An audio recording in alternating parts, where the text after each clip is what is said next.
এই অনুশ্রীর অসুস্থতার খবরটা যেই আমরা পেলাম, অনুশ্রী মনশ্রী, তো সঙ্গে সঙ্গেই আমরা দলের থেকে সিদ্ধান্ত নিলাম যে এই ধরনের একটা রুগী, একটা বাচ্চা মেয়ে এই বয়সে সে এই ধরনের জটিল রোগে আক্রান্ত।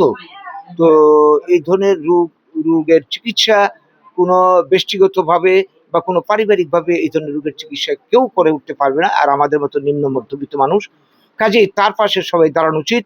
সেই চিন্তা করে আমরা তাৎক্ষণিক সিদ্ধান্ত নিয়েই আমরা আমাদের দলের যত সদস্য এই রাজ্যে এবং এই রাজ্যের বাইরে বিভিন্ন জায়গাতে রয়েছে সবার কাছে বার্তা পাঠিয়ে দিয়েছি, তার কাছ থেকে ডাটা নিয়ে, ব্যাংকের কিউআর কোড নিয়ে, যে যে যার সামর্থ্য মতো যাতে সহযোগিতা করে।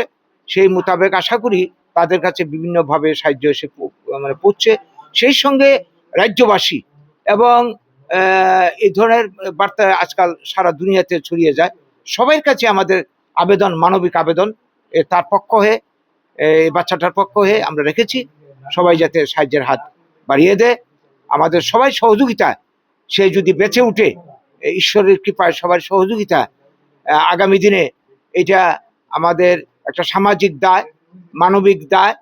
এর থেকে আমরা এই বাচ্চাটাকে রক্ষা করবো এবং আগামী দিনে এই ধরনের বিপদে যারা পড়বে সবাই যাতে সহযোগিতা, পারস্পরিক সহযোগিতা আমরা চলতে পারি। সমাজ মানেই সবাইকে নিয়ে চলা, তো তার জন্য আমাদের এই আবেদন। আজকে আমরা এখানে এসেছি, আমরা নিজেরা নিজেদের দলের পক্ষ থেকে সামান্য অর্থ 10,000 টাকার একটা চেক দিলাম।